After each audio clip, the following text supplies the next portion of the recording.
Hello नमस्कार दोस्तों, स्वागत है। हिंदी की प्रैक्टिस सेट लेके आप लोगों के सामने है यूपी पुलिस कांस्टेबल के लिए।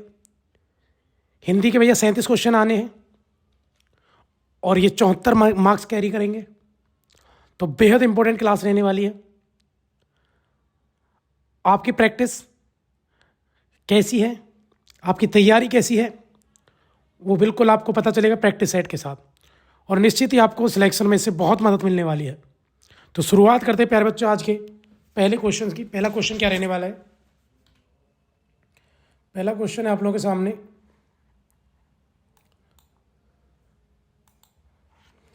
निम्न प्रश्न में 4 विकल्पों में से उस विकल्प का चयन कीजिए जो निर्देश अनुसार काल परिवर्तन वाला सही विकल्प है। तो बताइए कौन सा है। बच्चों ने खेल खेला, ये भविष्य काल में कैसा होगा बताओ। ये भविष्य काल यानी भविष्य काल, इसका क्या होगा? सही भविष्य काल क्या है? बच्चे ने खेल खेला, बच्चे खेल खेल रहे हैं, बच्चे खेल खेल चुके होंगे, या बच्चे खेल खेलेंगे। तो क्या रहेगा प्यारे बच्चों? इसका आंसर रहेगा बच्चे खेल खेलेंगे। इंपॉर्टेंट क्वेश्चन है, क्या रहेगा इसका? बच्चे खेल खेलेंगे। वीडियो को शेयर करें और ज़्यादा से ज़्यादा लोगों को वीडियो के साथ जोड़ें। बहुत इंपॉर्टेंट क्लास रहेगी प्यारे बच्चों, बेहद इंपॉर्टेंट। अगला क्वेश्चन है आप लोगों के सामने, निम्न प्रश्नों में 4 विकल्प दिए गए हैं जिनमें से उस विकल्प का चयन करें जो दिए गए शब्द का सही स्त्रीलिंग है। तो बताइए, और जो शब्द है वो क्या है? वो शब्द है प्यारो राजपूत। किस शब्द का बताना आपको? राजपूत। शब्द क्या है? शब्द है राजपूत। तो बताएं राजपूत का स्त्रीलिंग क्या होगा? राजपुतानी होगा, राजपुताई होगा, राजपुत्रीन होगा, या राजपूती होगा? बताइए। वीडियो को शेयर करो, जल्दी जल्दी आंसर बता दीजिए। बहुत इंपॉर्टेंट क्वेश्चन है, स्त्रीलिंग पूछा गया है। तो स्त्रीलिंग भैया आप लोगों के सामने, इसका जो आंसर रहेगा वो रहेगा राजपुतानी। क्या रहेगा प्यारे बच्चों? राजपुतानी। आगे डंडा भी आएगा, क्या रहेगा? राजपुतानी। क्या आंसर रहने वाला इसका? राजपुतानी रहेगा। ठीक है, क्या रहेगा? पहला राजपुतानी। राजपूत का स्त्रीलिंग हो प्यारे बच्चों राजपुतानी। अगला क्वेश्चन है, निम्न प्रश्न में से 4 विकल्प दिए गए हैं जिनमें से उस विकल्प का चयन करें जो दिए शब्द का सही स्त्रीलिंग है। बताओ। और जो शब्द दिया गया है प्यारे बच्चों वो है तपस्वी। शब्द क्या है? शब्द है तपस्वी। तो बताइए तपस्वी का स्त्रीलिंग क्या होगा? तपस्विनी, तपस्विनी, तपस्विनी, या तपस्वी? तो बताइए क्या रहेगा? तो याद रखना प्यारे बच्चों, इसका आंसर रहेगा तपस्विनी। ये रहेगा पहला, ऐसे लिखेंगे तपस्विनी, ये याद रखना। बहुत इंपॉर्टेंट क्वेश्चन है, हिंदी बहुत इंपॉर्टेंट भैया। 37 क्वेश्चन आने हैं, 37, और 74 मार्क्स की रहने वाली है, 74 अंक की रहने वाली है। नीचे दिए गए शब्द का सही बहुवचन रूप वाला विकल्प चुनिए। तो बताइए। और जो शब्द है भैया वो है तलवार। तो बताइए तलवार का बहुवचन क्या होगा? तलवारें, तलवारों, तलवार, तलवारें। तो बताइए क्या रहेगा? इंपॉर्टेंट क्वेश्चन है, वीडियो को शेयर करते रहिए। तो भैया तलवार का क्या बनेगा? तलवारें, ये वाला तलवारें। तलवार का बहुवचन क्या है? तलवारें। ठीक है, शब्द क्या था? तलवार, और तलवार का क्या है? तलवारें। अगला क्वेश्चन, हाश्व व दीर्घ इनमें से किसके प्रकार हैं? बताइए। जो हाश्व स्वर है और दीर्घ स्वर है वो किसके प्रकार हैं? जो स्वर मैंने बोली थी वो स्वर के प्रकार है। हाश्व और दीर्घ क्या है? दोनों स्वर हैं। दोनों क्या भैया? स्वर हैं, याद रखना। अच्छा, हाश्व स्वर कौन से होते हैं? तो हाश्व स्वर क्या भैया? ए, ई, उ। हाश्व स्वर क्या होते हैं? तो हाश्व स्वर होते हैं कौन से? ए, ई, उ, री, ये होते हैं प्यारे बच्चों। क्या होते हैं ये? हाश्व स्वर। और दीर्घ स्वर कौन से होते हैं? जिनको बोलने में थोड़ा टाइम लगे। दीर्घ होंगे प्यारे बच्चों कौन से? ये वाले, आ, बड़ी, बड़ाऊ। तो ये कैसे होंगे प्यारे बच्चों?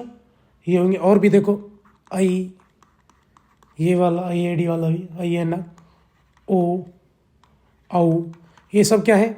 ये प्यारे बच्चों दीर्घ। ये क्या है? हाश्व स्वर, ये दीर्घ स्वर हैं, दोनों स्वर ही प्यारे बच्चों। तो याद रखना, ऐसे क्वेश्चन भी आते हैं। अच्छा, एक मुझे बताओ, संयुक्त व्यंजन क्या होंगे? आप बताएं, संयुक्त व्यंजन किसको बोलेंगे? संयुक्त व्यंजन। तो भैया संयुक्त व्यंजन के कागज जैसे क्षत्रिय, ये अक्षय क्षत्रिय वाला, तो ये कैसा, ये दो शब्दों का मेल है, इसमें इसको जब ऐड करते हैं तो तब बनता है। अच्छा त्रय, त्रय कैसे बनता है, त्रय में भी दो शब्द होगा, किसका होगा भैया, तय प्लस में रे का होता है ये, तब ऐसे, तो ये संयुक्त व्यंजन है। श्रेय ऐसे ही होगा, और विज्ञानी वाला भी ऐसे ही होगा, जय प्लस में अड़े ऐसे होता है। अगला क्वेश्चन, तो आंसर भी है स्वर। अगला क्वेश्चन क्या है प्यारे बच्चों, इनमें से कौन सा उष्म व्यंजन है, तो बताइए उष्म व्यंजन क्या होगा। उष्म व्यंजन होते क्या है वो समझे पहले। तो भैया उष्म व्यंजन वो होते हैं जिनको बोलने में एकदम अंदर से गर्म हवा है, जैसे से, ऐसे लगे कि भैया मुख के साथ जो वायु है ना वो घर्षण कर रही है, शे, जैसे से, ये हो षटकोण वाला ये से, ये से, इसके अलावा है, तो ये क्या है, ये है भैया उष्म व्यंजन। तो इसमें से कौन सा भैया, ये, इनको बोलने में एकदम हवा ऐसे लगती है मुख के साथ घर्षण कर रही है और गर्म हवा अंदर से आ रही है, से ऐसे करके, श्रे से है। तो ये दी गई जोड़ियों में कौन सी जोड़ी सही संज्ञा में उससे बनने वाले विश्लेषण शब्द सही है, तो बताइए इनमें से कौन सी सही संज्ञा है। पक्षपाक्षिक, प्रेम प्यार, सुख दुख, ये दोनों ही अंक, इसमें दुख में अंकी बिंदी आदि बीच में गलत है। स्वर्ण सोना, ये भी गलत। तो पक्षपाक्षिक कौन सा प्यारे बच्चों, इसका आंसर रहेगा पक्षपाक्षिक, यही विशेषण है। और विशेषण भी विशेषण सही विशेषण है ना, यही क्या है, सही विशेषण है प्यारे बच्चों। चलो आगे चलते हैं। अगला क्वेश्चन क्या है, सर्वनाम वाले वाक्यों में लिंग का पता किससे चलता है, बताओ। जो सर्वनाम वाले वाक्य होते हैं, और सर्वनाम क्या होते हैं, सर्वनाम होते हैं संज्ञा की जगह प्रयुक्त हो। जैसे राम खाना खा रहा है, अगर मैं ये ना लिखूं कि राम खाना खा रहा है, मैं लिखूं वह खाना खा रहा है, तो क्या हुआ, जो राम की जगह राम संज्ञा है उसकी जगह जो शब्द प्रयुक्त हुआ वह वो सर्वनाम है। तो सर्वनाम कैसे पता चलता है, मैंने कहा कि राम खाना खा रहा है, ठीक है, राम खाना खा रहा है। अगर मैं कह देता कि सीता खाना खा रही है, खाना खा रही है, खाना खा रही है, तो जो रहा है क्रिया क्या कर रहा है, खाना खा रहा है, तो पुरुष है, तो पता चल जाता है भैया लिंग का इसमें सर्वनाम में कि वह खाना खा रहा है, इसमें कि वह खाना खा रहा है, वह खाना खा रही है, तो क्रिया से पता चलता है क्या कर रहा है, क्रिया। सीता जा रही है, अगर मैं कहता तो राम जा रहा है तो पता चलता पुरुष है, या मेरे को वह जा रहा है, चलो राम तो चल संज्ञा हो गई, मेरे को वह जा रहा है, और दूसरा तो वह जा रही है, तो पता चलेगा कि लड़की लड़का, तो उससे वह आ रहा है वह आ रही है, तो ऐसे करके। तो सर्वनाम का जो पता चलता है वो क्रिया से पता चलता है, जो काम कर रहे हैं उससे। अगला क्वेश्चन क्या है, अगला है मेरे प्यारे बच्चों लिटरेचर के कुछ क्वेश्चन हैं। जायसी द्वारा रचित प्रसिद्ध रचना कौन सी है, मलिक मोहम्मद जायसी है भैया, ये कौन सी जायसी है, ये है मलिक मोहम्मद जायसी है। अच्छा, मलिक मोहम्मद जायसी ने जो किताब लिखी तो वो थी पद्मावत, सबसे फेमस किताब, और किसके शासनकाल में लिखी, सेठ ससूरी के शासनकाल में। तो याद रखना। अच्छा, एक को ये जो किताब, ये जो रस विलास, ये किसकी किताब है, ये भी याद रख लेना, कहीं पेपर में ये याद है। तो रस विलास किसके प्यारे बच्चों, रस विलास लिखी थी रीतिवद्ध कविदेव ने, है ना, रीतिवद्ध, कौन थे, रीतिवद्ध कविदेव जो थे उन्होंने लिखी, रीतिवद्ध कविदेव उन्होंने लिखा। अच्छा, विज्ञान गीता का लेखक कौन है, ये सब हम लेखकों की बात कर रहे हैं, लेखक, इसका आंसर भैया कौन सा, पद्मावत लिखी है। अच्छा ये बताओ विज्ञान गीता का लेखक कौन है, तो भाई केशव दास है।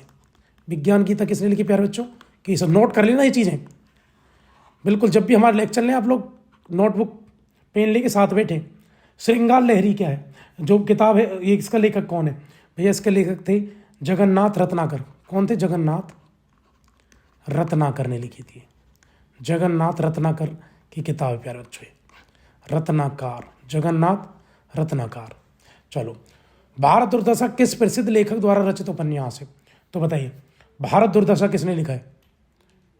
तो भारत दुर्दशा के जो लेखक हैं वो है भारतेंदु हरिश्चंद्र, है ना, यही तो है, भारतेंदु हरिश्चंद्र की है क्या, भारत दुर्दशा। इंपॉर्टेंट है भैया, और बहुत बार पेपर में आती भी है। ठीक है, भारतीय हिंदू को ये भी तो कहते हैं, आधुनिक हिंदू का जनक भी तो है। आधुनिक हिंदी साहित्य, आधुनिक हिंदी साहित्य के जनक है भैया कौन?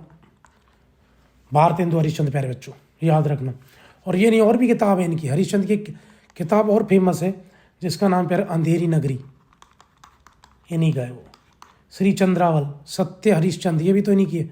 सत्य हरिश्चंद्र भी याद रख लेना भैया, सत्य हरिश्चंद्र, तो ये भी इन्हीं की है। किसकी? इन्हीं की। ठीक है, इंपॉर्टेंट क्वेश्चन है, वीडियो को शेयर करें और ज़्यादा से ज़्यादा लोगों को आप जोड़ें। अगले क्वेश्चन तरफ चलते हैं। अगला क्वेश्चन क्या है? नीचे दिए गए रचनाएं किस कवि की हैं तो बताओ। नीचे दी गई रचनाएं किस कवि की अच्छा, रचना तो दे ही नहीं रखी, तो ये पूछा किस कवि की है। अच्छा, हम जो बात करें, जैसे सुमित्रानंद पंत है, अगर इनकी रचना दी होगी तो इनकी एक फेमस रचना जिसका नाम है चिदम्बरा, याद रखना भैया इन्हीं की है। उत्तरा इन्हीं की है। काला और बूढ़ा चांद, सुमित्रानंद, काला और बूढ़ा चांद, वो भी किसकी है? इन्हीं की। ये याद रखना, काला बूढ़ा चांद किसकी है? सुमित्रानंद पंत की, इंपोर्टेंट है। पल्लव भी इन्होंने लिखी है, तो याद रखना, तो इनको लिख लेना। आगे चलते हैं, अगला क्वेश्चन। सर्वेश्वर दयाल सक्सेना को किस रचना के लिए साहित्य अकादमी पुरस्कार मिला था? बताइए। जो सर्वेश्वर दयाल शर्मा थे, इनको किस रचना के लिए साहित्य अकादमी पुरस्कार मिला? तो बताएं जल्दी, किस रचना के लिए इनको साहित्य अकादमी पुरस्कार मिला? खुंटियों पर टंगे लोग, जंगल का दर्द, क्या कहकर पुकारूं गर्म हवाएं। तो भैया खुंटियों पर टंगे लोग के लिए इनको क्या मिला था? सर्वेश्वर जी को साहित्य अकादमी पुरस्कार मिला था भैया, याद रखना। हिंदी साहित्य के बहुत बड़े कवि हैं ये भी, ठीक है, बहुत इंपॉर्टेंट क्वेश्चन। अब मरने के बाद इनको मिला था ये 1983 में ना। भैया आपके सामने एक गद्यांश दिखा हुआ है, और गद्यांश को एक बार पढ़ लें आप लोग अच्छे से, और उसके बाद कुछ क्वेश्चन है। गद्यांश को चलो मैं पढ़ देता हूँ। इस गद्यांश को ध्यानपूर्वक पढ़ें और 4 विकल्पों में से प्रत्येक प्रश्न का सर्वोत्तम उत्तर चुनें। लगभग 5 शताब्दी पूर्व पुर्तगाली इतिहासकार डोमिंग पेस ने हम्पी यानी विजयनगर को सपनों की नगरी कहा था, और यह संगम वंश के शासकों की राजधानी थी। लेकिन वह कृष्णदेवराय, जो 1509 से लेकर 1529 तक शासन किया उन्होंने हम्पी में, कर्नाटक में, विजयनगर साम्राज्य के अंदर, जिन्होंने 1336 ईस्वी में प्राचीन हम्पी स्थल पर विजयनगर साम्राज्य की नींव रखी है। ठीक है भैया, तो इन्होंने कृष्णदेव ने नहीं रखी थी, ये नींव रखी थी किसने? हरिहर बुक्का ने। लेकिन पैराग्राफ में चलेगा उस हिसाब से पढ़ लो। लेकिन वह कृष्णदेवराय थे जिन्होंने भव्य महल और मंदिरों से राजधानी को अलंकृत किया और विजयनगर साम्राज्य की सीमाओं को दूर दूर तक फैला दिया, जिससे वह दक्षिण भारत का सर्वाधिक शक्तिशाली हिंदू साम्राज्य बना। बिल्कुल, कृष्णदेवराय बहुत शक्तिशाली शासक थे विजयनगर साम्राज्य के। परंतु इस साम्राज्य की शक्ति का पतन पड़ोसी बहमनी संघों, राज्यों के संघ के 1565, बिल्कुल इनका जो संयुक्त संघ जो था और संयुक्त अटैक, इन्होंने मिलकर सबने अटैक कर दिया था 1565 में। तालीकटा के युद्ध के साथ ही विजयनगर साम्राज्य समाप्त हो गया था। इस विजयनगर को परास्त करके नष्ट कर दिया था, ठीक है, संयुक्त अटैक से। यह उस साम्राज्य का दुखद अंत था, बिल्कुल ठीक है, जो कभी अरब सागर से बंगाल की खाड़ी और दक्कन पठार से भारतीय प्रायद्वीप तक फैला था। विजयनगर के भग्नावशेष एक दूसरे पर टंगी विशाल चट्टानों की निर्जन दृश्यावली के बीच फैले हैं। दक्षिण भारत की राजनीतिक परिदृश्य में अपने उदय से पूर्व हम्पी की शताब्दियों से एक प्रख्यात पवन स्थल था। रामायण में जैसा वर्णित है, यह बाली शासित क्षेत्र किष्किंधा का भाग था। इस स्थान में बाली और सुग्रीव, हनुमान, रण, सीता, लक्ष्मण से जुड़ी अन्य घटनाएं घटी हैं। तुंगभद्रा नदी के पार स्थित वर्तमान गोंडी दुर्ग इस वानर साम्राज्य का प्रमुख केंद्र था।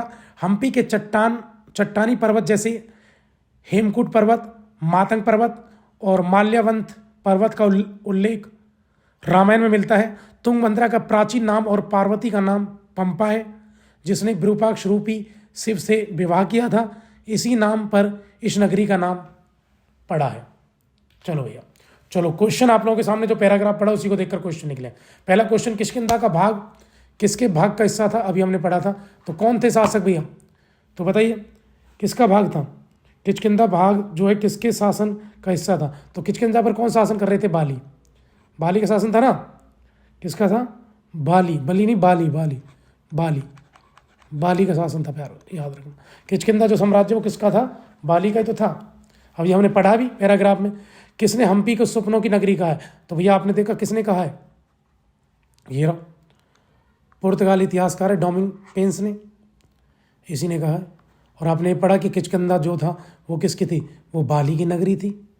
ठीक है, आपने पढ़ा भी है, इसको देख लेना। और अभी तो पढ़ा था हमने, ये रहा, बाली शासित था ये किष्किंधा। चलो अगला क्वेश्चन ये था, इसका क्या आंसर है? पुर्तगाली इतिहासकार डोमिंग पेस ने कहा था भैया, ठीक है ना, पुर्तगाली इतिहासकार डोमिंग पेस ने। अगला क्वेश्चन, हम्पी साम्राज्य की शक्ति का पतन कैसे हुआ? आपसी मनमुटाव से, आपसी झगड़ा से, संयुक्त आक्रमण से, आपसी फूट से? भैया संयुक्त अटैक किया था साम्राज्य राज्य ने 1565 में मिलकर। अभी आपने देखा भी, देखो ये कैसे समाप्त हुए? संयुक्त आक्रमण से इसका हुआ था ये समाप्त, जो संयुक्त अटैक हुआ था उस पर लेकर।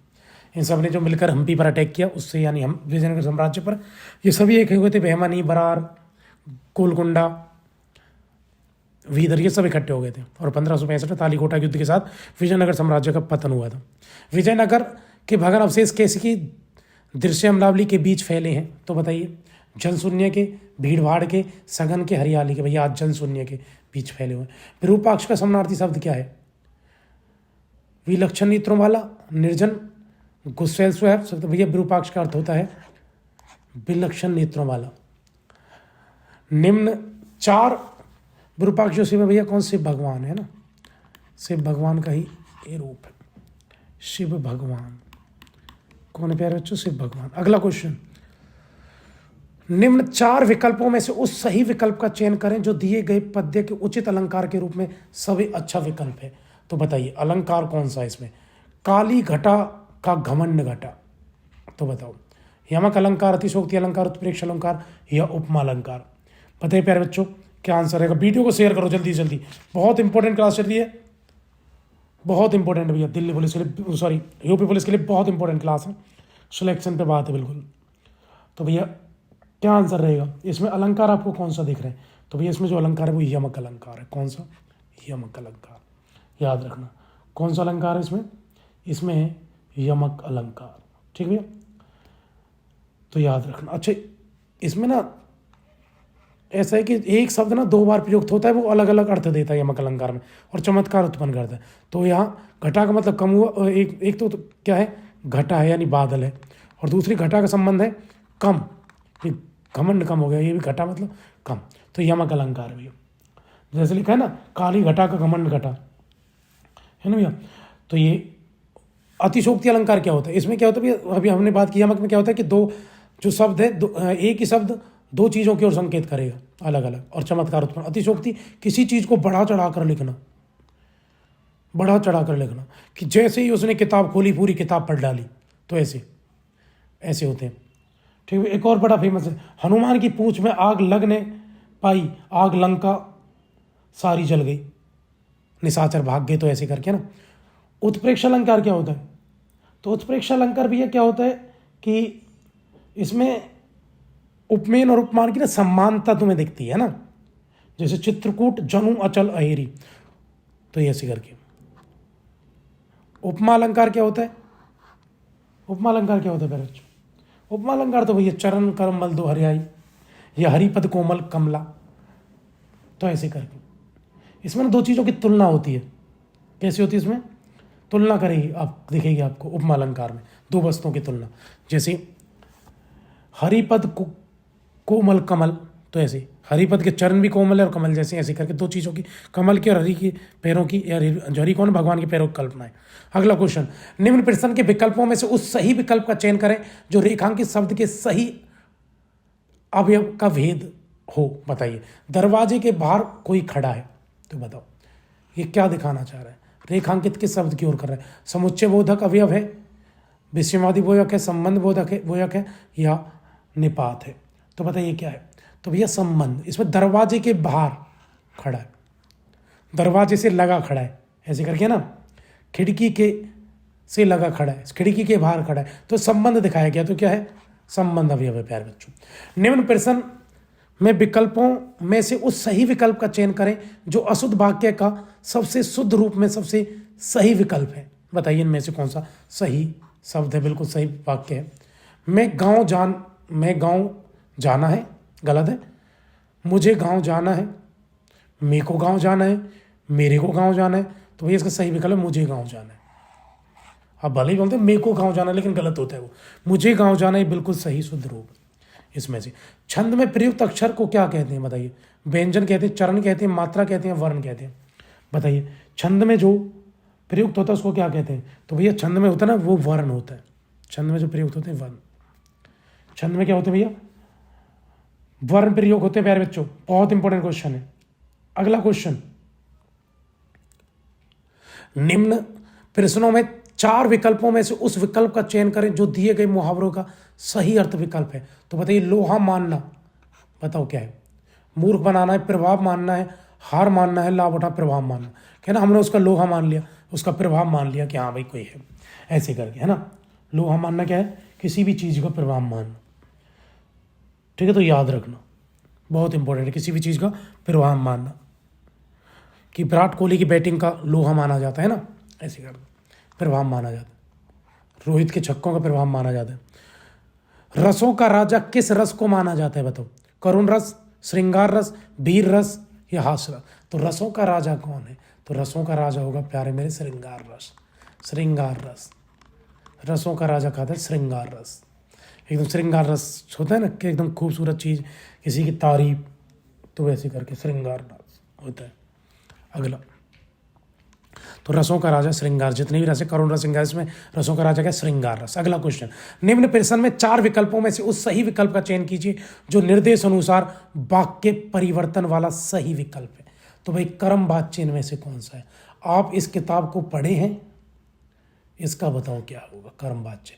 इस किताब को आपके द्वारा पढ़ा गया है, क्या आपने इस किताब को पढ़ा है? इस किताब आपके द्वारा पढ़ी गई है, यह किताब आपके द्वारा पढ़ी गई है, आपने यह किताब पढ़ी है। तो बताइए क्या होगा प्यारे बच्चों? तो इसका होगा इस किताब को आपके द्वारा पढ़ा गया, ये कर्म वाच्य है। ठीक है, ये कर्म किया आपने, आपके द्वारा ये पढ़ा गया, तो ये याद रखना, ये होता है प्यारे बच्चों। ठीक है, अगला क्वेश्चन, किसी के द्वारा कहे गए वचन को ज्यों के त्यों लिखने के लिए किस चिन्ह का प्रयोग किया जाता है? यूँ के त्यों लिखना, अगर किसी ने, तो किस चिन्ह का प्रयोग करेंगे भैया? उसका करेंगे उद्धरण का। किसका? उद्धरण चिन्ह का प्रयोग होता है भैया। ठीक है, राम ने कहा मेरा घर नज़दीक है। ठीक भैया, तो कोमा लगा दो, खत्म, है ना। राम श्याम 2 मित्र, राम श्याम इसे ऐसे करके लगा दो बीच में, श्याम 2 मित्र। ठीक है, राधा सीता सहेलियां, वह अपने घर जाएगा खाना खाएगा, वह घर जाएगा, कोमा लगा दो और खाना खाएगा, खत्म बात। तो ये है। अगला क्वेश्चन, उद्धरण का प्रयोग होता है। निम्न प्रश्नों में से 4 विकल्पों में से दिए गए शब्द के सही समास का विकल्प चुनिए। तो ये, अच्छा, जो शब्द क्या है? शब्द क्या है? शब्द है भैया चंद्रशेखर। तो बताइए चंद्रशेखर शब्द का सही समास क्या होगा इसमें से? चंद्र है शिखर पर जिसके, चंद्र है जिसका नाम चंद्र के समान है जो, या चंद्र के जैसा है जो? भैया चंद्र है शिखर पे जिसके, वो कौन है? चंद्रशेखर। ऐसे करके याद रखना भैया, चंद्र है शिखर पे जिसके। और समास कौन सा होगा भैया? चंद्रशेखर, तीसरी व्यक्ति की बात कर रहे हैं। चंद्रशेखर है जैसी, पीताम्बर पीले कपड़े जिसके, ऐसे करके। तो भैया कौन है? ये समास है कर्मधारी। समास कौन सा है? समास होगा कर्मधारी, कर्मधारी समास है। ठीक है बच्चों, याद रखना। कर्मधारी समास क्या है भैया? शब्द है जो है वो किसी तीसरे की तरफ, आपने जो शब्द बोला है वो शब्द किसी तीसरे व्यक्ति की तरफ इशारा करेगा। ठीक है, जैसे चंद्र है शिखर जिसका, वो कौन है? चंद्रशेखर। मतलब आपके जो शब्द हैं तो वो तीसरे व्यक्ति की तरफ, तीसरी चीज़ की तरफ ध्यान देंगे। ठीक है, पीताम्बर पीले हैं कपड़े जैसे, मतलब किसी और की संकेत, किसी पर्टिकुलर व्यक्ति, या फिर किसी उसके, जैसे पीताम्बर कैसे भगवान के लिए संकेत, ऐसे करके। तो याद रखना, तो वो किसी और चीज़ पर इशारा करते हैं। तो वो होते हैं चंद्रशेखर। चंद्र है शिखर पर, जैसे कर्मधारी है भैया, लेकिन चंद्रशेखर क्या होगा इसमें, चंद्र है शिखर पे जैसे। निम्न प्रश्नों के 4 विकल्प दिए गए हैं, जिनमें से विकल्प का चयन करें जो शब्द वाक्य का सबसे अच्छा है। एक शब्द विकल्प बताओ। जिसका उत्साह नष्ट हो चुका हो, बताओ किसको क्या बोलेंगे इन शब्दों में से। जिसका उत्साह, एक शब्द का मतलब कि अनेक शब्दों का एक ही शर्त है। जिसका उत्साह नष्ट हो चुका, उत्साही बोलेंगे नहीं, जिसमें उत्साह होता है वो उत्साही। उद्यमी नहीं, हतोत्साहित। जिज्ञासु क्या होगा, हतोत्साहित। जिसका भैया जो समाप्त हो चुका है वो है हतोत्साहित हो चुका है। अगला क्वेश्चन, निम्न प्रश्न में 4 विकल्प दिए गए हैं, जिनमें से शब्द दिए गए अनेकार्थी शब्द का एक अर्थ है, बताइए कौन सा। जहाज के बहुत सारे अर्थ होंगे, या मछली के, या चतुर के, हाथी के। भैया मछली के बहुत सारे होते हैं। मछली जो होता है, मछली को भैया कमल भी कह देते हैं, मछली को शंख भी बोल देते हैं, मछली जो है जलज भी है, तो ऐसे ही करके, ठीक है, मोती भी। तो भाई अगला क्वेश्चन, निम्न प्रश्न में से 4 विकल्पों में से उस सही विकल्प का चयन करें जो निम्न वाक्य का पूर्वकालिक क्रिया परिवर्तन वाक्य बताता है। बताएं जल्दी क्या है। बच्चे गृह कार्य के बिना खेलने लग गए। बच्चे गृह कार्य किए बिना खेलने लग गए। बच्चे गृह कार्य करके खेलने लग गए। तो बताइए वाक्य में पूर्वकालिक क्रिया क्या है। तो बच्चे गृह कार्य के बिना, तो गृह कार्य उन्होंने किए ना, खेलने लग गए, तो ये आंसर है प्यारे बच्चों। बच्चे गृह कार्य किए बिना, ये होगा गृह कार्य करके। तो इसमें क्या है, निम्न वाक्य पूर्वकालिक पूरा हो चुका है, तो पूर्वकालिक जो कार्य आंसर है तीसरा, तो याद रखना। बच्चे गृह कार्य करके खेलने लग गए, ये आंसर है, पहले कार्य हो चुका है पूर्वकालिक। निम्न प्रश्नों में 4 विकल्प दिए गए हैं, उचित कारक को पहचानिए। हे प्रभु रक्षा कीजिए, तो भैया क्या कर रहे हैं इसमें, संबोधन कारक है, अधिकरण कारक है, संबंध कारक है, कर्म कारक। भैया संबोधन ही तो कर रहा है, भगवान को संबोधित करके ही तो बोल रहा है, हे प्रभु रक्षा कीजिए। तो भैया संबोधन क्या है, संबोधन कारक है। क्या है प्यारे बच्चों, संबोधन कारक है। वीडियो को शेयर करो और ज़्यादा से ज़्यादा लोगों को जोड़ो भैया। अगला क्वेश्चन क्या है, अगला क्वेश्चन है निम्न में 4 विकल्प दिए गए, जिनमें से उस विकल्प का चयन कीजिए जो शब्द का सबसे अच्छा विकल्प है। बताइए, पत्ता गिरना, पुत्र, घर। बताएं जल्दी से। तो 4 विकल्पों में अच्छा शब्द कौन सा है, शब्द भी तो होगा। शब्द भैया पतन, शब्द कौन सा है, पतन।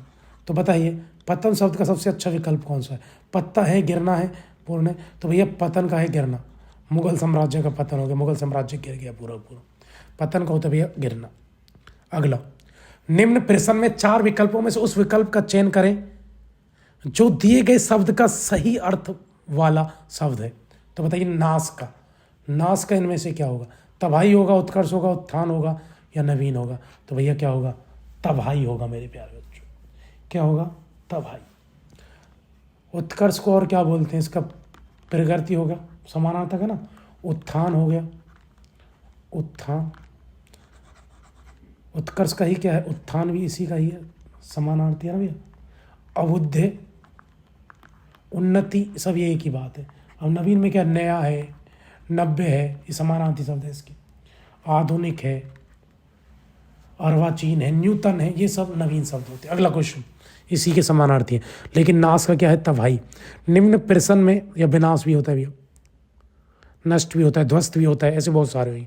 निम्न प्रश्न पर 4 विकल्पों में से उस विकल्प का चयन कीजिए जो सही विकल्प है। उपसर्ग शब्द के ब्लैंक में लगते हैं।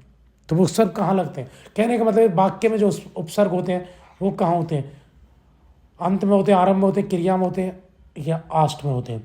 तो भैया कहाँ होते हैं उपसर्ग, तो उपसर्ग लगते हैं भैया शुरू में, आरंभ में। प्रत्यय लगते हैं बाद में। तो उपसर्ग कहाँ लगते हैं, आरंभ में। तो क्या आंसर है, ये आरंभ में लगते हैं उपसर्ग। निम्न, और ये भी याद रखना भैया प्रत्यय कहाँ लगते हैं, शब्द के जो प्रत्यय लगते हैं, प्रत्यय लगते हैं भैया, प्रत्यय शब्द के अंत में लगते हैं, या वाक्य के, हाँ शब्द के अंत में, शब्द के अंत में होता प्रे, शब्द के अंत में प्रत्यय, शब्द के आगे उपसर्ग। अगला क्वेश्चन, निम्न प्रश्न के 4 विकल्प दिए गए हैं, जिनमें से एक शब्द दिए गए शब्द का सही तद्भव रूप है।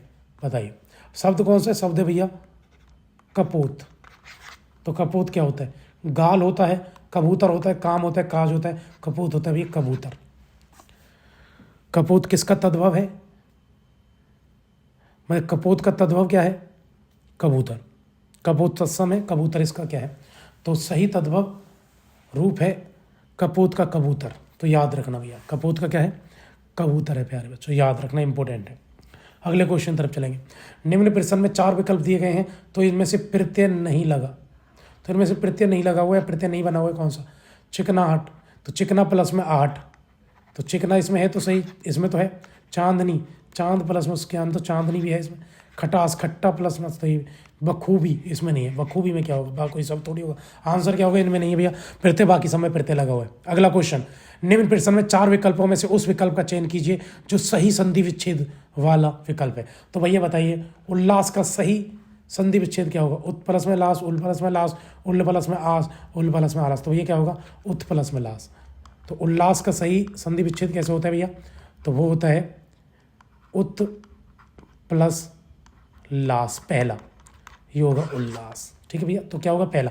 निम्न विकल्प में से तो उल्लास का क्या होता है? ये होगा सही, उत प्लस में लास, तो क्या होगा? उल्लास। अगला क्वेश्चन,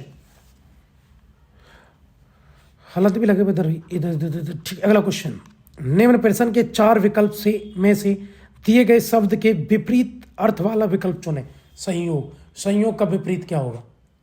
वियोग होगा, अवशेष होगा, दुरुपयोग होगा या मिलन होगा प्यारे? बताओ, इंपॉर्टेंट क्वेश्चन है, बताओ जल्दी से। क्या होगा संयोग का? संयोग का वियोग होगा, संयोग मिलना, वियोग विछड़ना, है ना। अच्छा, अवशेष का क्या होगा? बताना थोड़ा। अवशेष का होता है प्यारे बच्चों निशेष। अवशेष का क्या होगा? निशेष। दुरुपयोग का क्या होगा? दुरुपयोग का सदुपयोग होगा, उल्टा सदुपयोग, है ना। सदुपयोग होगा, सदुपयोग, सदुपयोग, है ना, ढंग से लिख दो। सदुपयोग होता है। दुरुपयोग का क्या होता है? सदुपयोग। मिलन का क्या होगा? मिलन का विरह या बिछड़ना। मिलन का विरह होता है, मिलन का बिछड़ना होगा, मिलना बिछड़ना विरह। और यूपी का सबसे अच्छा, यूपी का लोकगीत भी कौन सा है? राजकीय लोकगीत विरह ही है। यूपी का सबसे प्रसिद्ध लोकगीत विरह। अगर आपको हमारी वीडियो अच्छी लगती है, चैनल को सब्सक्राइब करें, ज़्यादा से ज़्यादा लोगों को जोड़ें, बेल आइकन को हिट कर दें। जय हिंद, जय भारत।